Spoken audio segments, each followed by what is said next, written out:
your host for today. I'm in Cheshire East with 4 social work colleagues who work in the Adult Social Care Service in Cheshire East. And today we're focusing on, can flexible working work for social workers? In 2021, Community Care found that access to flexible working is the #1 benefit that social workers look for when they're looking for a job. And yet access to it in different parts of the country is at best patchy. I'm working with Partners in Care and Health, the partnership between the Local Government Association and the National Association of Directors of Adult Social Services to understand why this is and what happens when flexible working works well for social workers. I've spent the last few weeks talking to social workers and others who work in social work teams like assessors and occupational therapists, as well as team managers, service managers, professional leads, to find out what's going on out there. So I'm in Cheshire East today, a local authority that stretches from the leafy suburbs of Wilmslow and Knutsford through Macclesfield, Congleton, Crewe, and down as far as Nantwich and Newcastle under Lyme. And I'm here because out of all the social work teams I've spoken to, it's here that flexible working feels the most embedded. What do I mean by that? It feels like how they work around here. It's what they do, it's available to everyone. And whilst they'd say themselves it's not perfect, in the main they're reaping the benefits. I've spoken to team managers in other parts of the country who've told me they'd love to support their social workers to work flexibly. We can't see how they can manage the pressures of such a busy, demanding service with enabling people to work flexibly. So I want you to hear directly from some people who are making it work here, so that you can take that learning and hopefully help to nudge your own organisation on to make flexible working more of a norm for social workers up and down the country. Before we get started, for the purposes of clarity, I'm using flexible working as an umbrella term to encompass the many different types of flexible working. Working from home, hybrid working, flexi-time, compressed hours, part-time hours, term time only, sabbaticals. So let's get started. Hi everyone. It's great to be here with you today. Let's do a quick round robin. Can you tell us who you are and what your normal working pattern is? Hello. I'm Rebecca. I'm professional lead for adults in Cheshire East. And my working hours, I'm full-time, but I do compressed hours over a 9-day fortnight. I'm Sue. I am a social care assessor and local area coordinator. I do 30 hours a week, predominantly at home, but we do flexi time as well. Hi, I'm Phil. I'm a practice manager for a community team. That's equivalent to a team manager in other local authorities. I work condensed hours, so I do 9 days in 10. And I'm Sarah. My substantive post is a practice manager, but I'm on secondment as a locality manager, so an area team manager. And I work compressed hours, that's 37 hours, but I have a Wednesday off each week. So we've got a good spread of different sorts of arrangements today, from part-time through full-time, flexible, compressed. So my first question is, can flexible working in social work teams work? I think it can. I think when we're sensible about it, we always have busy days and it's hard to then catch up on paperwork. And what I've found since doing compressed hours is that you can make the day busier with all the meetings or the appointments you need to do, but then catch up in a little bit of quieter time to make sure you're up to date, so you're less stressed because you've got protected time to focus on both elements. We have done it for a while. I've been on compressed hours since 2017, and we have a number of staff that adopt this approach, and we make sure that we have spread it out so we've got cover across the week, across the day, so it doesn't have a detrimental impact on either the individuals we're supporting or our colleagues. So that's really interesting that you say you feel less stressed with it, because when I've talked to other people, they've been a bit concerned about social workers working compressed hours, feeling that it could potentially add stress. So can you say a little bit more about that? So I think, as we probably all agree, as long as there's an element of trust and we monitor in the normal way, what I think people do, or what I do, is we feel like there's a bit of give and take, more so because we're getting this flexible approach. So we're willing to give back a bit more as well and put in. We're not so tired. I think that would be another reason why it works well. So before I did compressed hours, I was working 9 till 6 every day that I worked, whereas now I'm doing that but having a day off. So actually I'm less worn out, I'm more efficient, more effective, and so things move and flow quicker. So I feel less stressed for that, I'm more in control, whereas before I was burning at both ends of the candles, trying to keep up to date, and you are less productive, even though you think you're going to get everything done with that extra hour that I'll do that night. Rebecca, do you want to join in? Yes, I was going to say, I think over time, because we've had flexi time for a long time, but you found that you were just building up flexi time on your 5 days a week, whereas doing compressed hours, it's so easy to do 8 hours. You would normally do 8 hours, 8.2 hours a day, just in a normal day. So it's sort of, you get to the 10th day and you know that you've got that extra day off. So I think for teams, it's actually made it easier knowing that people where they're up to with their flexi time, rather than some colleagues in some teams building up 30 hours over a month of flexi time. So it's sort of managed easier, because I think people are so conscientious and work and then tend to work over the hours. It's a way of managing, and I think for the team managers, I think the feedback I've had from them is that it does work and build the trust and the time in the teams to know where you're up to. I agree. I think the fact that it's when you're on a contract such as the compressed hours and things like that, you've got your fixed days where you know you're off anyway, so you can build it in, whereas adding a flexi day and all of a sudden, I do feel that added more pressure onto the team and the individual, because they're suddenly trying to get everything done to take that day back, and then they're working more hours, so it's a bit of a revolving door that's negative. You can't get off that cycle. I mean, flexi time has been great, but this, I think, is a far more efficient and effective way to manage things. It's really interesting. So you've started to get into some of the benefits there, haven't you? So it definitely feels like there's benefits from a kind of well-being, managing the stress, managing the workload, the pressurised jobs, aren't they? What other benefits would you say you've experienced from being able to work flexibly within your area? I think, because I think we've talked a lot in the past about sort of work-life balance and people managing the demands of work with sort of the other commitments and responsibilities they have in their own lives. And I think my experience in terms of managing a team has been that you can plan in staffing who's in, who isn't in, because it's kind of planned sort of work schedule. But I think also for the staff, I think it allows them to manage their own lives more flexibly. I think in terms of recruitment and retention, I think it's been really positive. I think now I would look at it as quite old-fashioned in a way, this idea that we're all sat at a desk in an office at 8:30 in the morning. It feels a very outdated way of working, really.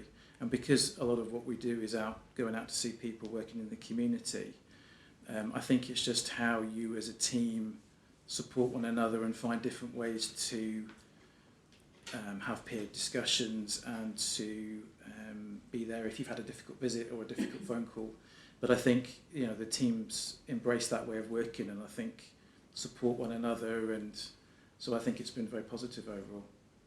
So for myself, to follow up what Phil was saying, is that, for example, on Friday, I went out on a visit Friday afternoon, and then when I got back home, I wrote my notes up on the Friday night, and I wasn't going out, so I actually didn't finish work till 7:30, which I was really pleased about, because today I know that I wanted to finish early because I wanted to go to a shop or something with somebody that could only go this afternoon, but it fitted in with my work diary that I would be able to. I manage my own diary, which I really, really like. It really empowered me, because I was very happy working Friday night. I got my head stuck down, did all my notes, and this afternoon I've got the afternoon to go and do a job that I needed to get done. So that worked very well for me.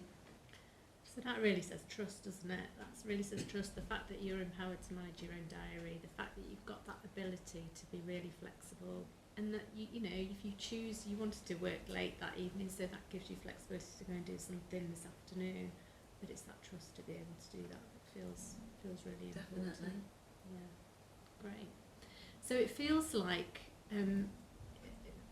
what I'm hearing is that you're saying that social workers are benefiting from it. It's helping with the kind of management of pressurised workloads. It's taken some of the pressure off because it's more planned and more planned time away that everybody can plan around.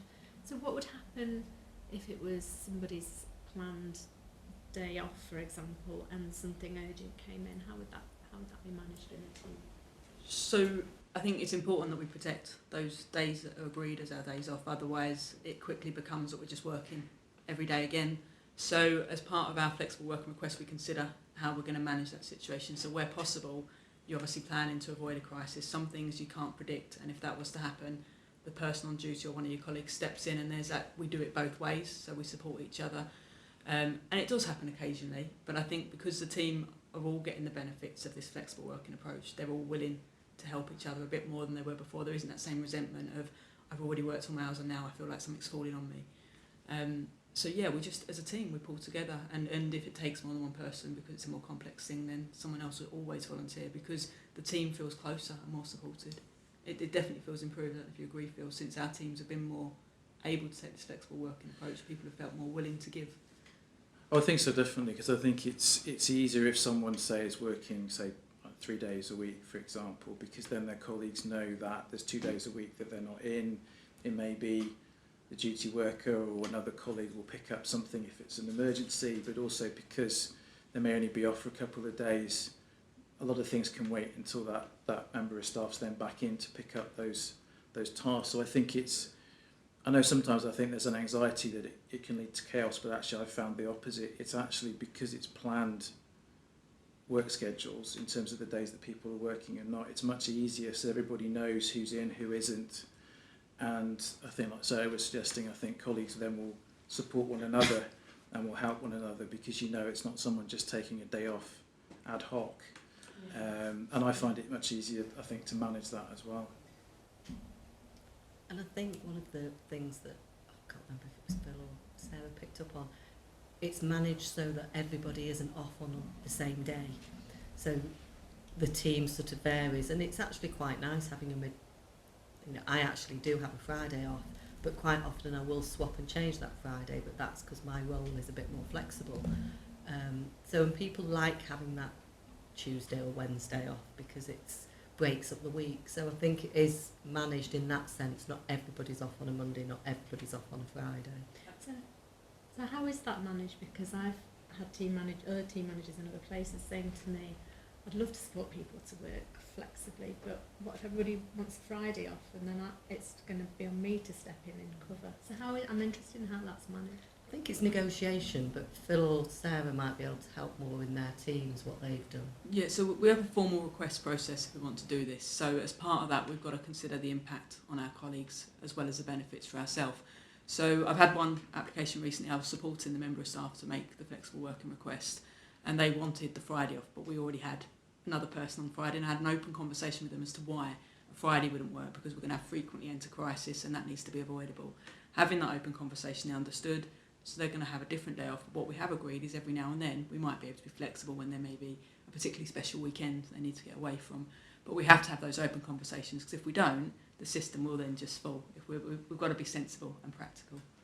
When I first joined this team, I did have exactly that same conversation with my practice manager, and she said, which days would you like to work? And we kind of discussed it. We had an open conversation, like Sarah said, and we came to an agreement of which core days and core hours I would cover. And so, like you say, it's about trust, talking, negotiating, and just agreeing it, and everybody knows where you are then, and it works very well. So it feels like there's some real benefits to the teams from working flexibly. I'm interested to understand it a bit more from the point of view of the people that you're supporting. What do they experience in terms of continuity of support, that type of thing? How does it work? So I think there's always been an element where some people want a meeting to happen at a time which is outside of working hours, and actually by having this approach, it means the worker's not doing extra support and can be flexible, and that may be on an ad hoc, case-by-case basis. When we're meeting people, we're also able to tell them what days are available. Our emails are updated, say, our phone system, so they'll know if it's going to be a planned day that we're off, so that they can be aware of what to do in that situation, so that they're not having a negative effect from this decision. Yeah, from my perspective, working in the community with face-to-face with clients, it works really well with the flexibility and the trust that you get from your senior or your manager, because, for example, a client the other week, he couldn't get to an appointment and it's very difficult for him to get there, so I was able to think to myself, with my own diary, without having to seek permission from my manager because she trusts me, I was able to say, oh well, I can take him, I can support him there, and so I changed my hours to work in the morning, whereas I would normally work in that afternoon, and it worked really, really well, and I probably gave a few more hours or minutes to my time, so Cheshire East didn't lose out, and I was very happy with it because it empowers you and you can make your own diary. You feel trusted, valued, and I don't know, it's very pleasant to work in this environment. Sounds fantastic, and it sounds like from an end user perspective, people who you're supporting, that it's actually probably more flexible than fixed hours. I think so, yeah. And also sometimes people we're supporting would like someone to support them, such as a relative, and they have work commitments too. So it does allow that little bit of flexibility, and you're more willing to give, aren't you? Because you're getting something back as well. Definitely. For this client, it was invaluable, the fact that I was able to change my hours to go and help them and support them in the morning, you know. So for the end user, I think it's very beneficial. So another thing that people have said to me is, how do you manage performance when you work in that flexible environment? Because, you know, as a team manager, you can't be there all the time if people are working over, you know, a longer period of time. So how do you know people are being productive?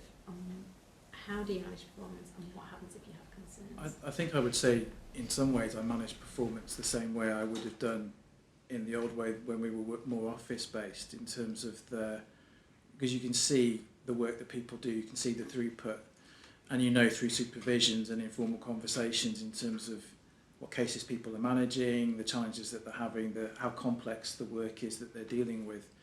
So for me, it's been absolutely the same. You know if someone's struggling, or the level of throughput isn't there in their work, or there's some issue that you maybe need to pick up or discuss with them, or if they've got any issues.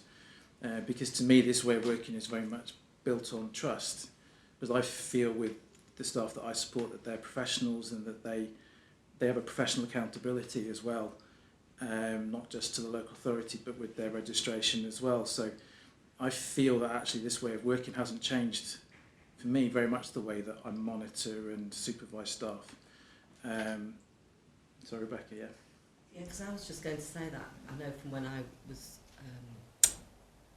managing a team prior to this role, you had members of staff going out anyway on visits. So people in our role, we're not sat at a desk from 8:30 till 5 anyway. It's not, so you'd never be able to physically see. So I think it, as Phil's just said, it is about the trust, and that's where you start from the position of trust, which then means you can sort of notice, and you'd notice by the work that was coming in. It's not really about the physical being of somebody sat in an office, because somebody could come in 8:30 till 5 and sit there and actually not be productive at all. So I think having this approach and giving people that autonomy has meant that people give that bit more, I think. I think productivity seems higher than it was when we were all in the office. I agree. I think people definitely feel, and I know it's not about give and take as such, but because we work in an environment where you do have to put so much effort in, it's not an easy job, but it's a very rewarding job, that you can get very tired, and we're trying to set clear boundaries, aren't we, of when to finish and things like that, in terms of not overworking your hours. But this has allowed staff to feel like they can switch off a bit, and they've still got more energy. They're not so worn out, they're not burning themselves out, they're not more at risk of becoming unwell. So productivity does seem to have increased because they're more efficient. But I was just going to quickly say on that, there is a little bit that sometimes some people can almost work too much still, because I know personally I can be a bit bad for that at home. If I'm sort of doing something or writing something up, I might end up staying till sort of 7:30, 8 o'clock, just because that sort of fits with me. But I suppose that's what managers will be aware of, and there is a culture to try and make sure people aren't sending emails at 10 o'clock at night and things like that. For myself, my manager and I, we have a supervision every 6 weeks maybe, or probably more if the manager probably was worried or concerned about me, like everybody's said earlier. But within this supervision, that's where we go through our caseload and we have a chat with the manager, and I guess my manager sees how I'm doing, am I getting through the case, is everything okay? And I guess that time for you as managers, that's when you probably would be able to make sure everybody and everything's going okay. People are doing enough work, they're not too much. I think just maybe to pick up on that point as well, I think the technology that we've got helps enormously because it allows us to have a lot more informal contact as well every day. So it's not that because people are working more remotely that somehow you don't have contact with each other. If anything, probably it's as much or more sometimes than if we're sat in an office, because people can message or talk informally, and I know the team can have informal catch-ups as well, not just with me but with one another. So I would say that support is very much still there, and I think the technology very much has helped that. So I think it's not that people are isolated, because I think sometimes maybe there's an anxiety that working more remotely can isolate people, and yeah, I think that is a risk, but I think the technology very much helps to maintain that contact. Yeah, I think from my position, because I've only worked here within this team for a year, and I can say that it was all very new to me, and as Phil's saying, we have teams, so we can immediately just call the senior manager, or we can call our colleague or somebody else, and you then straight away face-to-face chatting with them, get the job sorted, and then you also, if you ring someone on Teams and they're not available, you can just send them a quick email message, and you know by the end, immediate in our team, everyone, we're all working online all the time, so everybody replies pretty much within 5 minutes. You'll get a reply generally to something, so I think you can actually directly get the answer that you're looking for very quickly, rather than, I think if I was in the office and I saw my manager working away, I probably would feel awkward to step in and say, oh, excuse me, can you just help me with this or that? Whereas I know a quick message, she will deal with that when she's got a minute to deal with it as well.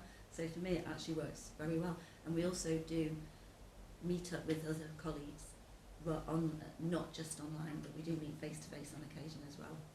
So I think one of the key issues for this working has been the equipment, having the equipment, because prior to COVID we didn't have the same equipment. You know, not all social workers had their iPhones, not iPhones, but sort of phones that worked, remote sort of, they were just the old Nokia, I think. So yeah, since having the equipment, that has made a big difference, and like Susan's just said about the teams, people are able to see, oh, somebody's green, I'll just quickly send them a message, you know, are you free to chat? So that does help. You've got to have the infrastructure behind to be able to allow this to work. I think the equipment and the impact of COVID has kind of made this evolve onto a whole other level, hasn't it? The flexibility, not just from the non-working days or compressed hours, but being able to work from the office, home, people's houses. That's just made it even better from my perspective. But I do agree, I think some of the new staff and some of those that are less confident have felt less worried about approaching us because they can just quickly message us or call us, whereas in the office they were worried about, oh, I'm adding something else to my colleague or my manager. And we have, I think in most teams, a general chat on Teams where people can ask any support. We have ones where you can ring managers. We have team meetings, some face-to-face, some remote. We have informal catch-ups. So I think we're learning what does work and doesn't, and tailoring it per team as well, because each team is different. So if one of you social workers had been on a visit and it had been really challenging and really stressful, are you confident that they would reach out to somebody?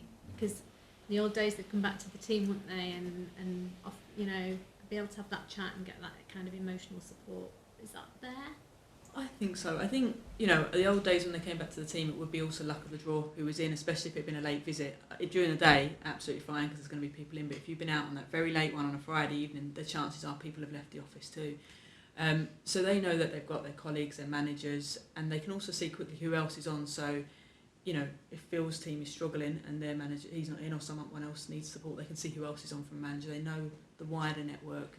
So they've got support, but I've had staff ring me and I have felt better having signed off. Sometimes It can be hard though, you know, if a member of staff is very upset, it does feel quite difficult having a conversation over Teams. You probably would prefer to be in an office, if I'm honest, but they don't happen very often, so to change the whole system and lose all the benefits for the occasional ones would be quite sad, really.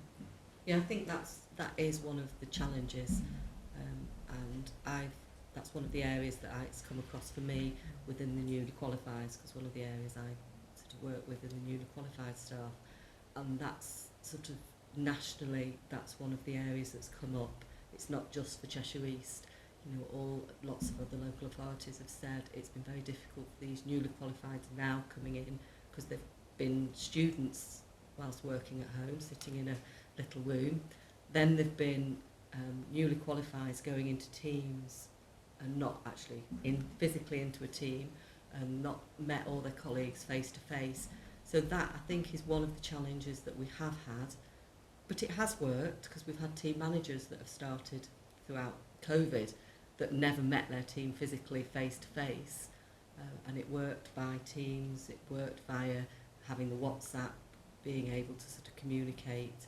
So it was just adapting, but I think that's been the biggest challenge. But as Sarah said, I think the challenge of that is far less than the benefits that we get. Yeah, and most of us don't live that far away, so if there is an emergency and a member of staff is in the office, I'm only 15 minutes away if I'm working from home, so I can, if it was an emergency, dash in. And normally you know if someone's going out on a difficult visit, so you can kind of plan some time into your diary just in case, because you're having those supervisions with your staff. You know if they're going out or if they're a bit more anxious about a situation. And also, as we would have done pre-COVID, you know, if it's a particularly complex visit or someone is anxious or maybe it's new to them, you'd look at doubling up or supporting or all those normal things you would still do. So it isn't that often, thankfully. But I think the bit that we're still working on, isn't we, is that learning from naturally hearing everything that goes on in the office and hearing your colleagues that maybe really experienced don't know the answer, that reassures you that it's okay to still be learning. We're always learning, but sometimes you doubt yourself, don't you, when you're on your own. Yeah, I was going to say that's the feedback I've had from students and newly qualified. They miss hearing their colleagues in the office and learning through that hearing. I think that Sarah and Rebecca are both right, that I think if you're young and inexperienced and maybe not so confident, that it's more difficult. There are people I've heard, there's a social care assessor maybe has been on a difficult visit and they're perhaps not as confident as other people, and they've gone home and felt very alone and isolated. And so I think that's where, because Cheshire is so good and they've got these great managers that they communicate with each other and talk, and so putting into practice these little things that as a manager you might see that person that's a little bit not so integrated with the team, to make sure, for example, our manager, we had a meet-up where we all went to the park and had a picnic, so it brought the team together, but not during work hours, it was lunchtime. I think we did actually have an extended lunch, which I'm sure was fine on occasion, but and to help that person maybe to get to know the rest of their team, because they're a little bit a bit nervous about that. So I think all these ideas that this team here are putting together are important for managers to support those people who aren't quite so confident and knowledgeable and as experienced, and maybe young people. And I think because I don't see it as kind of either or. I think, you know, for those staff that prefer to kind of be based in an office more often and see their colleagues more frequently, they have that flexibility as well. So it's not sort of one size fits all and you have to either work one way or another. And I think the team as well, I think as it's evolved over the last few years, has learned and reflected on the experience of, say, student social workers or newly qualified social workers, how to help other colleagues who maybe don't know the rest of the team as well. And sometimes it's giving time and space for people to know, who do I contact if I've had a difficult visit or I've had a stressful day. You know, I certainly find I have a lot more informal conversations over Teams now, either before or after a visit, sometimes with workers in the team, where they need that time and space to reflect. And maybe sometimes that's easier to manage than actually working in an office when, I think like Susan was saying, you don't know necessarily when the manager's busy or free sometimes, and I can manage that, my time, a lot more effectively and give time, I think, then to the team when they need it. So But as I say, I think it's important to recognise it's not either or. I think the hybrid way that we're working, I think, gives people that choice really. So it's not being imposed on them, and they have that flexibility to kind of what works for them. And if they need to be in the office more and see their colleagues more and have some of those discussions, that is an option for them. I'm interested in what you described around that social time, because when you look at the research nationally, that's what's coming through, isn't it? From increased flexible working, people are feeling this sense of something's missing. So people really love the benefits, but there's something missing. And that almost that permission that it's okay to spend time. We're humans, we need that social connectivity.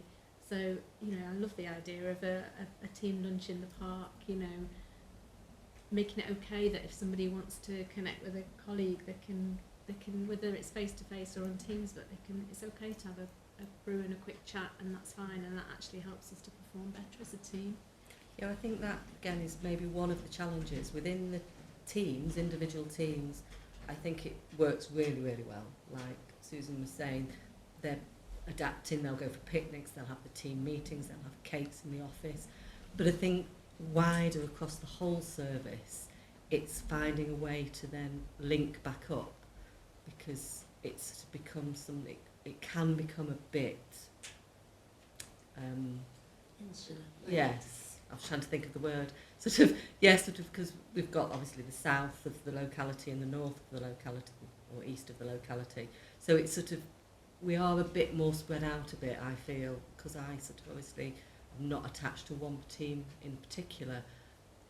They're sort of quite segregated. You've got your LD service, you've got your hospital short-term services, you've got your community teams, you've got your learning disability teams, and they feel a little bit more separate because they're not sat in the same office. I think the teams definitely the individual teams have got closer, and what we need to work on is how we then reach out still, because even when we're going in the office, it might be there's 2 or 3 from each team. So whenever I go in, I do make the effort, if it's a person that hasn't met my colleagues in other teams, introducing them so they know who they are. I think what we have done, just jumping back a little bit, is sometimes when I've noticed there's been that learning discussion that I've had with a member of staff and recognise it's probably something that the team don't know as a whole, we look to that to be our next peer supervision, or let's have an open conversation about why this was so hard and let other people learn, so that actually there is that learning still. But I think, we still need to work on how we become closer as a wide organisation for adult social care.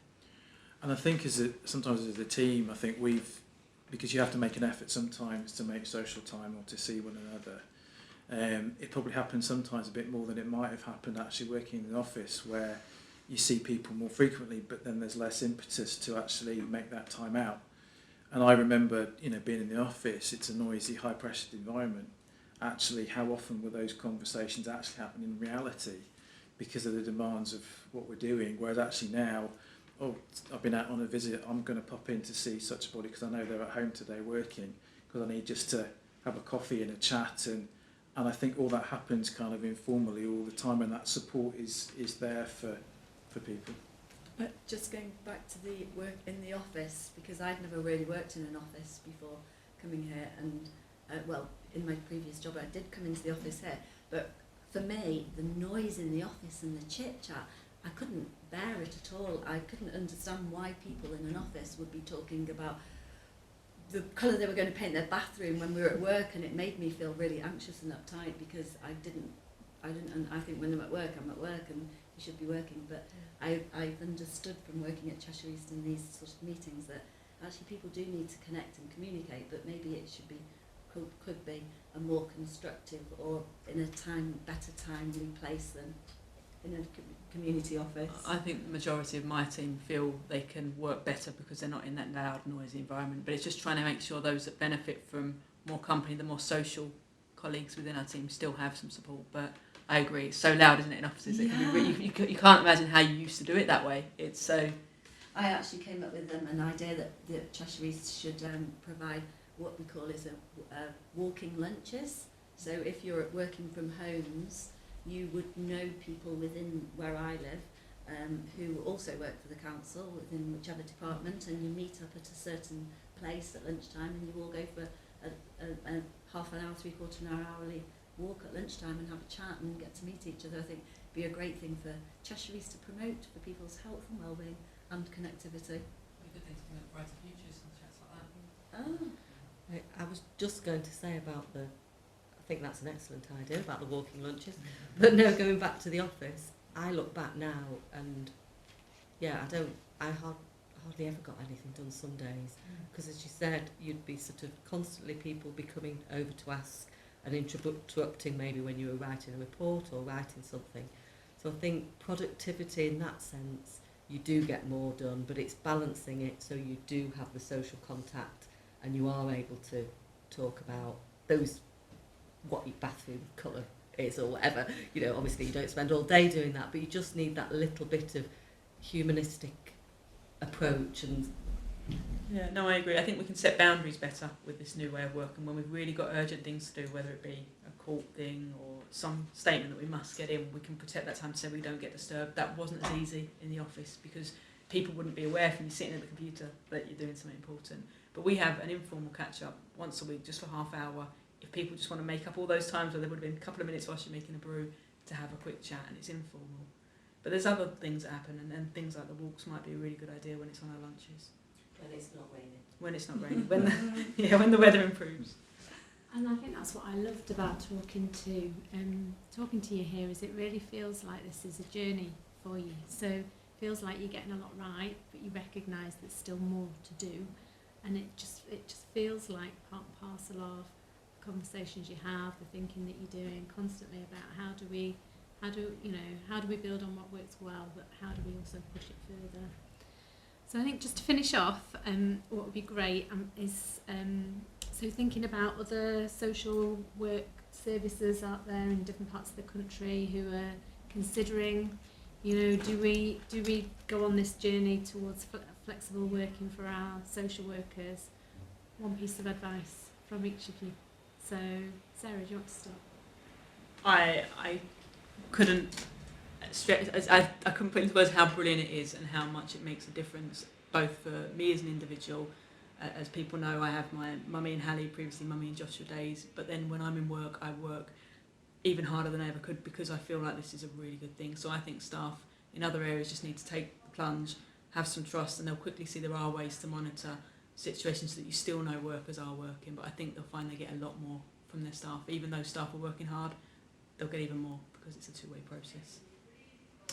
I think I would echo Sarah's point. I would just advise anyone just to give it a go because it's not rigid. It isn't. It's a very, in the term really, it's flexible and it evolves and changes depending on the culture of a team, how people work together, and if something isn't working, you can change it. So I think I would just suggest anyone, if they're thinking about it, to try it and as a team work it through together. To me, it isn't just the responsibility of the manager, it's a team responsibility and everybody has a stake in making it work. I would say do it. Definitely, absolutely. Yesterday, for example, I was walking with a lady who wants a career change and I said, well, I thoroughly recommend working for Cheshire East Council. It's about what you want out of life, and for me, it's low stress. I'm extremely productive, not just at work but at home, and my health and fitness. I think it's great for the planet because I'm not commuting and waste. I would say yes, do it. Yes, for me, it'd be work-life balance. That would be the key caption. It's sort of